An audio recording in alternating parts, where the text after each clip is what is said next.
Bien, je voudrais d'abord remercier l'Institut pour la justice de m'avoir invité, sa présidente, et puis bien sûr son délégué général, Alexandre Guigularis, qui est un bon ami.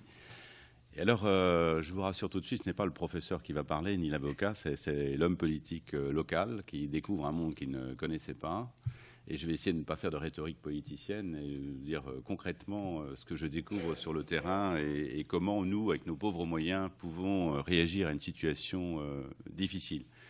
Alors, par exemple, le professeur Varinard parlait tout à l'heure des travaux d'intérêt général, et ça paraît évidemment une excellente solution, mais pour nous, en pratique, c'est pratiquement impossible à mettre en œuvre. C'est très compliqué. Donc, moi, je vais me limiter à ce que je vois. Et je vais essayer de procéder en 3 temps. D'abord, le constat, comment ça se passe sur le terrain.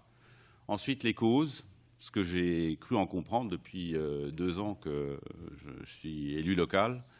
Et puis, peut-être des remèdes auxquels nous avons pensé à Melun. Alors, le point d'entrée dans le sujet, c'est Melun. Donc, c'est une ville de 41 000 habitants. Il y a plus de 42% de logements sociaux. On a des quartiers nord, comme à Marseille.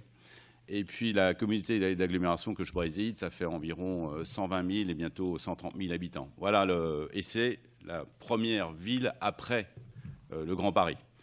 Alors, le constat, c'est un peu ce que je vis au quotidien. Je vais peut-être commencer par vous raconter quelques histoires qui me sont arrivées. Alors, pendant la dernière campagne des municipales, pas des régionales, donc j'étais avec le maire, nous étions en train de discuter avec des représentants des associations du quartier. On parlait très tranquillement, et puis tout d'un coup, je vois des choses tomber autour de nous.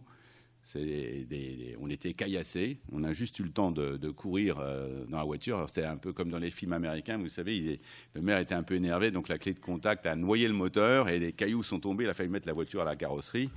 Et surtout, le maire avait les larmes aux yeux parce que les jeunes, c'était des jeunes de 10 à 15 ans qui nous jetaient les pierres. Et ils criaient « Dehors le maire, tu n'es pas chez toi ici, c'est notre quartier ». Et donc le maire était chassé de sa ville. Et visiblement, ce qui nous était arrivé, on n'avait pas fait attention, mais en réunissant les associations, on avait dérangé les trafiquants qui étaient un peu plus loin. Et ce sont eux qui ont envoyé les jeunes nous caillasser.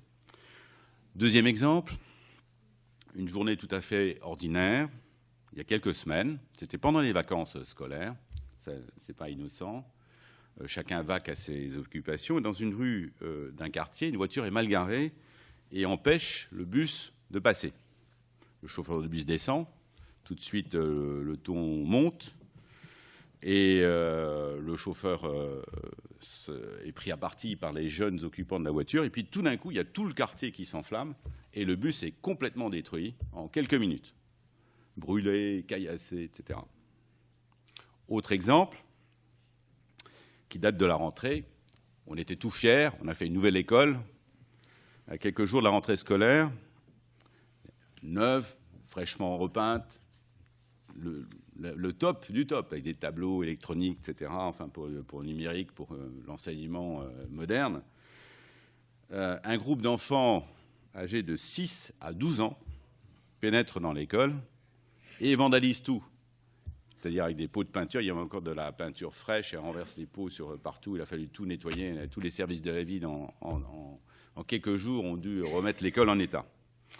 Donc ça, ce sont des faits de violence quotidiens. Enfin, je ne suis pas en train de raconter quelque chose d'extraordinaire. Voilà ce qui arrive à Melun, qui n'est quand même pas la ville la plus insécure de France. Il doit y avoir bien mieux. Et le maire et moi avons adressé une lettre au préfet il y a quelques semaines pour l'alerter de la situation qui s'aggrave. C'est de plus en plus grave. Parce que, entre un bus brûlé, une école vandalisée, enfin, on n'avait pas vu ça avant.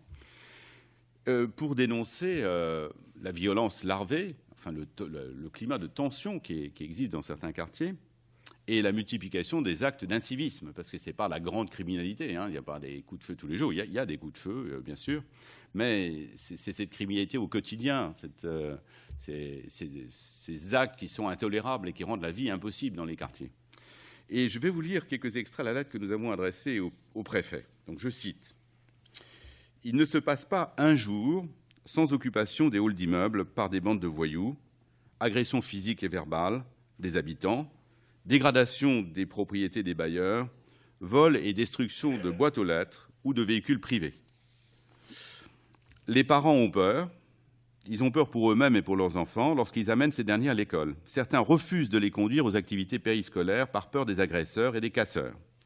Il arrive que les locataires ne puissent plus rentrer chez eux et doivent attendre dans le hall de leur immeuble le bon vouloir des squatteurs qui occupent les halls jour et nuit. Presque tous les soirs, des rodéos réunissent une dizaine de quads, motos, mini-motos, qui empruntent à toute allure et sans casque les voies publiques et privées. Voilà quelques exemples réels de ce que nous vivons du fait de la violence de jeunes ou même de très jeunes. Ces jeunes sont souvent manipulés. Ce n'est pas eux qui ont l'idée de faire ce qu'ils font. Ils sont manipulés par des aînés qui profitent de leur immaturité. Donc en fait, on ne peut pas régler le problème des jeunes sans régler aussi le problème des plus anciens. Le statut juridique pénal du mineur rend en réalité, en pratique, la sanction très difficile, pour ne pas dire impossible. Les sanctions qui sont prises contre les mineurs sont globalement beaucoup moins sévères que contre les majeurs. Bon, alors, il y a bien sûr cette fameuse excuse de minorité, donc de l'ordonnance de 1945. Il y a une raison idéologique. On en a parlé tout à l'heure. Les juges pour enfants raisonnent en termes d'irresponsabilité du mineur, lui trouvent des excuses. Et puis, il y a aussi l'engorgement des tribunaux. Concrètement, il faut bien voir que dans une ville comme Melun, le juge pour enfants ne se saisit que des cas extrêmement graves parce qu'il n'a pas le temps de s'occuper de ça, ce qui qui crée une sorte de sentiment d'impunité générale dans la ville, un sentiment d'impunité qui est ressenti par toute la population, qui fait qu'elle ne se sent plus en sûreté dans la ville. Et face à cette réalité, la police nationale intervient très peu, elle est mal équipée, elle n'est pas en mesure de réagir, elle est un peu disproportionnée par rapport aux problèmes qui se posent, il faudrait agir tout le temps, elle est submergée de tâches administratives. Donc on a beaucoup de mal à la stimuler, à l'inciter à entrer en action. L'État apparaît aux yeux de la population comme un État impuissant, pour ne pas dire un État laxiste. Et ça se traduit très concrètement dans le résultat des urnes. Le Front National à Melun a emporté 25% des voix aux élections régionales. Les gens en ont vraiment marre.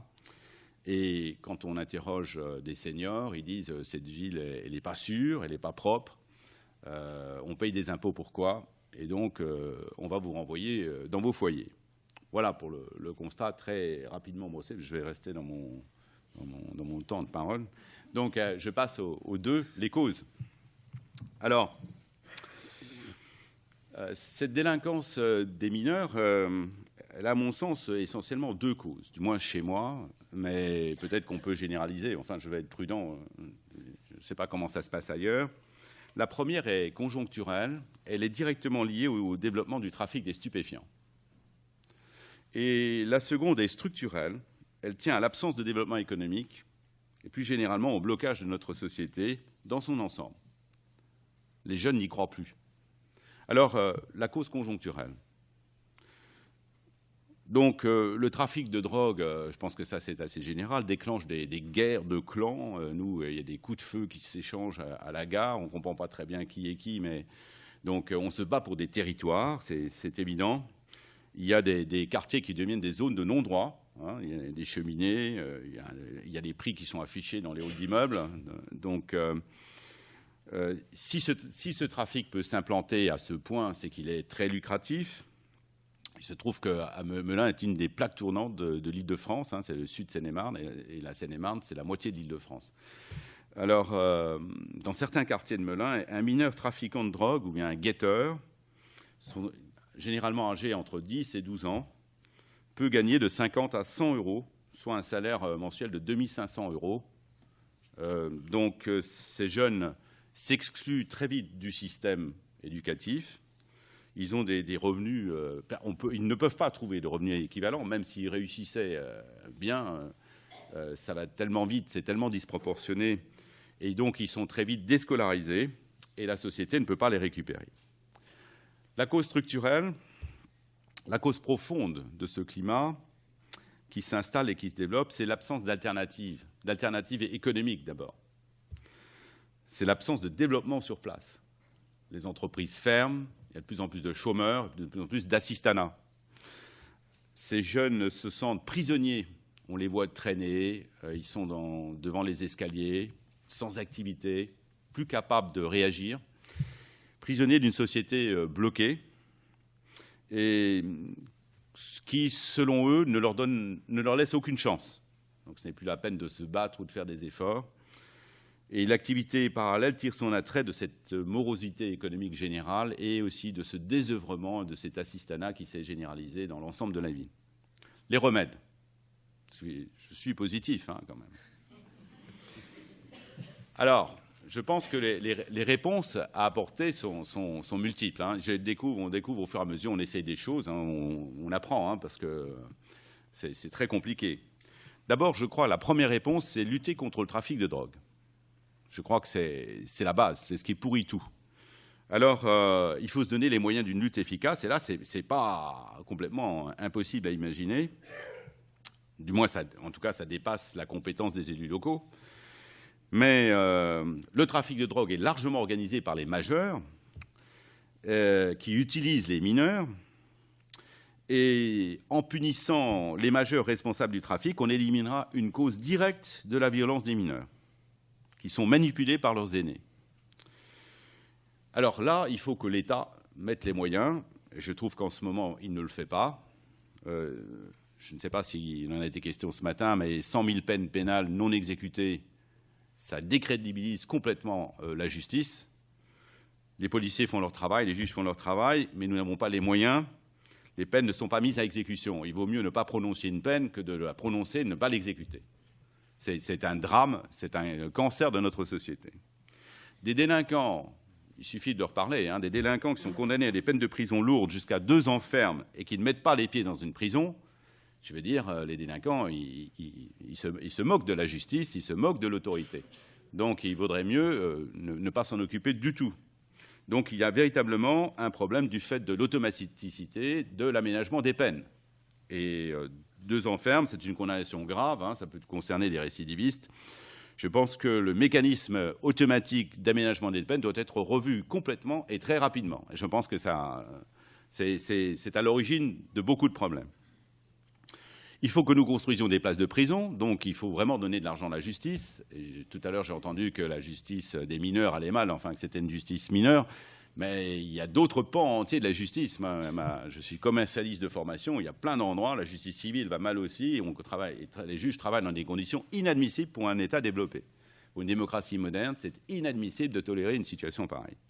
Et donc, ça ne sert à rien de voter des lois pour réformer le système, ce sont les juges qui vont les appliquer, ces lois. Donc il faut leur donner les moyens de travailler. Et il est grand temps, j'ai parlé d'un plan Marshall pour la justice récemment, il est grand temps que l'on donne des moyens à la justice. Alors ça concerne les mineurs, mais ça concerne la justice en général.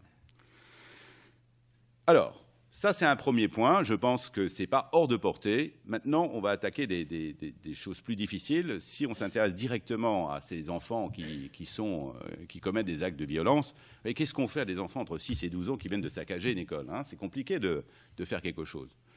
Alors, première voie que nous prenons à Melun, c'est la médiation.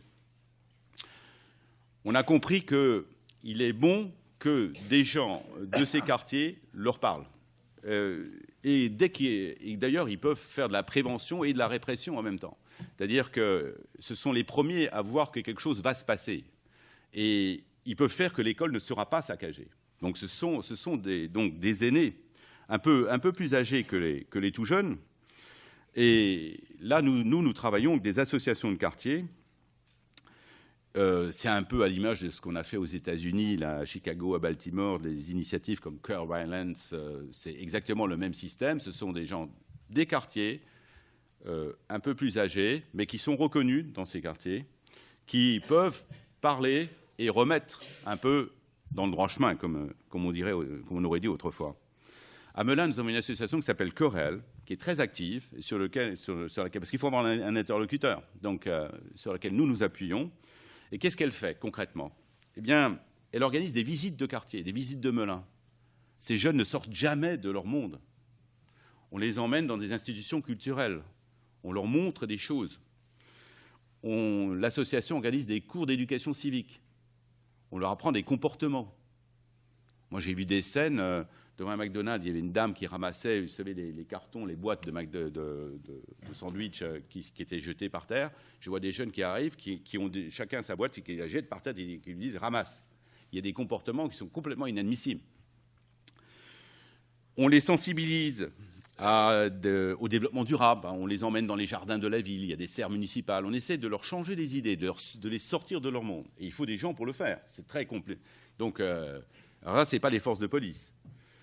On a de véritables activités de médiation, c'est-à-dire on joue des pièces avec ces jeunes sur la violence. Ils jouent eux-mêmes leur propre rôle. Le maire, avec le président de la communauté d'agglomération, assiste avec les parents à ces pièces jouées. Et on sent que des jeunes qui... Et d'ailleurs, cette violence passe dans la pièce. Hein, et on sent qu'ils sont reconnus. Ils nous font signer des autographes à la fin. Donc ce sont des jeunes qui ont en même temps détruit quelque chose avant. Hein, c'est les mêmes. Ça, c'est un premier axe. Difficile à faire. Mais il faut trouver un interlocuteur. L'interlocuteur, ce sont les associations. La police municipale. Je pense que la police municipale est plus appropriée que la police nationale pour s'occuper de ces délits, parce que c'est une police de proximité. Il faut lui donner davantage de moyens d'action. Beaucoup de communes ne disposent pas de police municipale, même dans mon agglomération. Et la police municipale, pour être efficace, doit travailler avec la police des transports, c'est-à-dire les bus, le réseau ferré. Et tout ça, nous le faisons par convention, pour qu'ils puissent intervenir dans les bus. Tout ça est compliqué. Hein, bon. À Melun, la police municipale est en ce moment complètement sous-dimensionnée. Nous avons 19 agents pour 41 000 habitants. Vous voyez, mais nous n'avons pas les moyens non plus. Il faut voir, on ne le fait pas exprès. Hein. On a 19 agents pour 40... À Meaux, ils sont 80 policiers municipaux pour 55 000 habitants. Alors que notre ville a un taux de délinquance au-dessus de la moyenne nationale. Il faudrait entre 40 et 50 policiers municipaux pour assurer une présence 24 heures sur 24. La population demande ça. C'est ça qu'ils veulent. Nous, on ne peut pas le faire pour l'instant. Donc il y a des trous noirs. Donc ils sont en insécurité. Il faut recréer un sentiment de sécurité. Les gens ont peur. Il faut aussi se donner les moyens d'être plus efficace en équipant cette police municipale. Donc ça passe par un système de vidéosurveillance. À Melun, nous avons 40 caméras. À Meaux, il y en a 5 fois plus, alors qu'il y a 14 000 habitants de moins. Et c'est très utile. Parce qu'un quad, on ne l'arrête pas en le poursuivant. Un quad qui passe toute la nuit, on le voit sur la caméra, le lendemain matin, on vient l'arrêter. Voilà, c'est comme ça qu'on fait. Sinon, on crée plus de problèmes qu'on en résout. Alors, pour les petites communes, nous avons imaginé une police communautaire, parce qu'évidemment, si nous réagissons, c'est bien mon intention, à Melun, pour lutter contre la délinquance, elle va se répartir un peu plus loin. Et dans les petites communes, ils n'ont pas les moyens d'avoir de police municipale. Donc très concrètement, la police communautaire sera mise à disposition des maires des petites communes. Il y a de plus en plus de cambriolages, de saccages, etc. Autre voie, coordonner les acteurs. La France est le pays spécialisé dans le cloisonnement entre administrations qui rend l'action inefficace. Et alors on a beaucoup de chefs qui souvent ne travaillent pas dans la même direction. Donc il faut coordonner. Alors là, il y a le CISPD. Donc le CISPD, c'est un terme barbare, mais c'est le Conseil intercommunal de prévention de la délinquance. Je vérifie que j'oublie rien. Il est présidé par le président de la communauté d'agglomération, il y a le préfet, le procureur, etc. Enfin, tous les bailleurs sociaux, les associations, l'éducation nationale. Tout le monde est autour de la table. Pourquoi il faut faire ça? D'abord parce qu'on peut déterminer des priorités. Nous avons très peu de moyens. Donc il faut que nous décidions d'agir tous ensemble dans un quartier, par exemple. Ou bien contre la délinquance dans les bus, par exemple, si on sent que ça monte, alerté par les médiateurs. Donc il faut que nous mettions tous nos moyens à un endroit à un moment donné. Donc il faut qu'à un moment on le décide. Donc on peut décider de priorité et c'est très très important de faire ça. Ce conseil, pour moi, c'est l'outil phare de la répartition des moyens sur le territoire de l'agglomération. Et moi, j'y crois beaucoup. Donc on va le mettre en place là. On a recruté quelqu'un, un ancien directeur de police municipale qui a fait ses preuves. Donc ce n'est pas un conseil simplement pour discuter, c'est un conseil pour agir. Et pour que toutes les polices coopèrent. Parce qu'évidemment, il y a les différentes polices municipales, les différents adjoints chargés des polices municipales, il y a la police nationale qui ne coopère pas toujours avec la police municipale, et il y a aussi les polices spécialisées dans les transports, dans le réseau ferré, à la gare, et puis dans les bus. Donc tout ça, il faut que ça marche ensemble. Autre acteur essentiel, les services sociaux de la ville, puisque c'est un peu compliqué. Les services sociaux, alors là, nous avons un contrat local de sécurité publique départementale, et les centres sociaux, nous avons des centres sociaux dans tous les quartiers, autour du maire, du procureur, du préfet, de la directrice de la sécurité publique et d'un représentant de l'éducation nationale, permettent d'identifier quartier par quartier, avant que le problème ne se pose, les jeunes et les familles en difficulté. Il faut connaître le terrain. Et cette identification est suivie ensuite d'actions. Convocation chez le maire, actions quand c'est plus grave par police et justice. Les animateurs, les éducateurs des centres sociaux interviennent dans les familles en difficulté et on essaie de prévenir avant que le problème ne se pose. Autre action, le sport, la culture et l'école. Là, c'est le rôle des associations de l'école, c'est fondamental. Et là, j'ai remarqué que le sport était un moyen de réguler la tension. Et franchement, j'ai été surpris. Nous, à Melun, nous avons la chance de compter un champion de boxe française. Donc, Herbert Danois, qui a accepté, donc il vient de ces quartiers, qui a accepté de s'investir avec les jeunes. Donc il leur sert de modèle. Et en plus, le sport discipline, laisse sortir les tensions, etc. On voit les jeunes complètement transformés. Moi, j'ai vu avant, après. Notre club de boxe, par l'intermédiaire de son président, Mohamed Dehimi, c'est le 3e d'Île-de-France en nombre de licenciés. Tout le monde y va, tout le monde y croit. On est réinséré dans un groupe. Et il y a des récompenses. On gagne des matchs. Il y a des champions. Autre axe, donc le sport. Autre axe, l'école, la culture. Pour les élèves en difficulté, les associations mettent en place du rattrapage, parce qu'il y a plein de décrocheurs. On les remet à niveau. Donc il y a des cours. Les parents, on leur apprend le français, parce que si l'enfant est replongé dans un milieu où on ne parle pas le français, je le surveille. On ne parle pas le français, ça ne sert à rien de mettre les enfants à l'école. Donc, de manière générale, alors on crée de l'émulation, il faut recréer des envies de gagner, etc. On donne des dictionnaires, on donne des récompenses aux meilleurs projets d'école.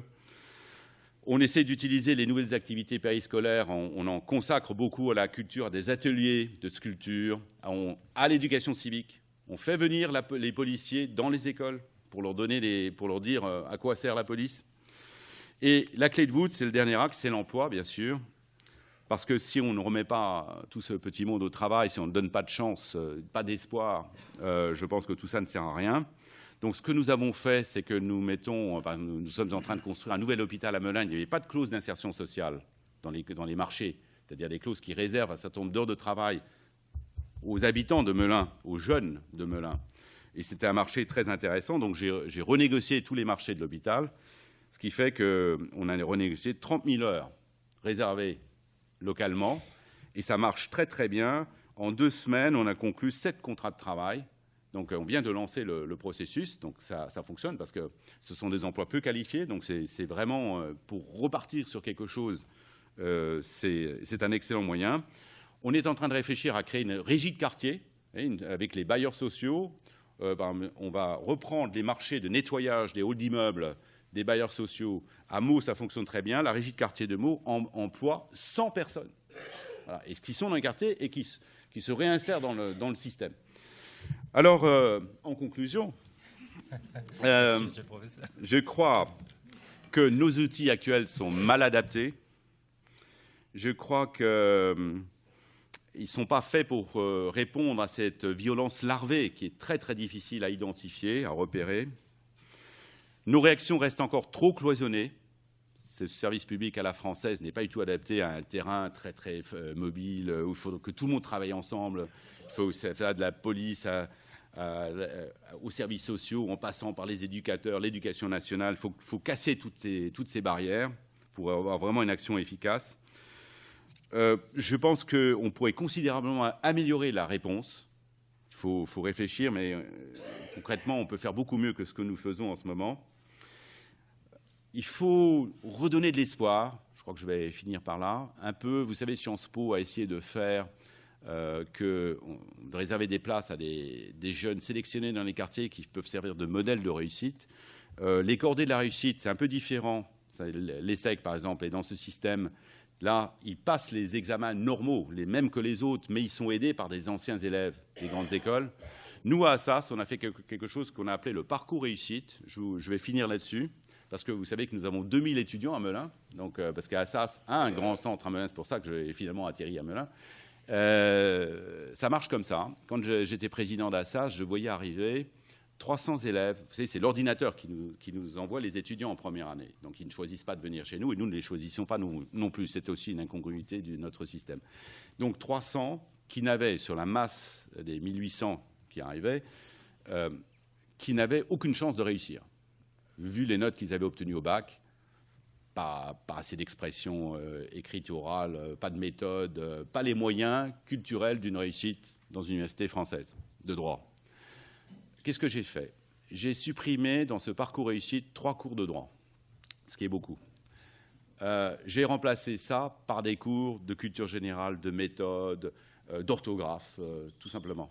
Sur ces 300 étudiants, il y en a maintenant qui avaient zéro chance de réussite au bout de 3 mois à Assas. Il y en a maintenant 30% qui passent en deuxième année. Donc vous voyez que je veux finir sur une note optimiste. On peut faire des choses. On n'a pas voté une loi pour le faire, le parcours réussite. On n'a pas voté une loi pour le faire. Évidemment, l'UNEF a voté contre Alors, mais dans une attitude très ambiguë, en me disant, Monsieur le Président, c'est vrai que c'est vraiment bien. Parce que j'avais aussi fait à l'autre bout, j'avais fait une école de droit pour les meilleurs. Hein, donc ça, c'est encore pire. Mais moi, je pense que chacun doit trouver chaussure à son pied. Enfin, il y en a pour tout le monde. Et à tout moment, on peut passer d'un circuit à l'autre. Moi, je disais aux étudiants, moi, mon rêve, ce serait qu'un jour, un étudiant du parcours réussite soit le lauréat de mon école de droit. Et c'est tout à fait possible. Parce qu'ils ne sont pas bêtes. Ils étaient décalés. Donc, ce parcours réussite, j'ai fait avec 40 professeurs de lycée qui sont revenus à l'université. Et alors, comme disait l'UNEF, il me dit « Ah oui, pour ça, c'est très très bien, votre idée, franchement, c'est fantastique, c'est vraiment ce qu'il faut faire. » Mais nationalement, c'est tout le monde pareil, hein. Pas de parcours différencié. Voilà, merci. Merci beaucoup, monsieur le professeur. Merci, monsieur le professeur, pour cette intervention riche d'enseignements et optimiste dans les perspectives qu'elle ouvre.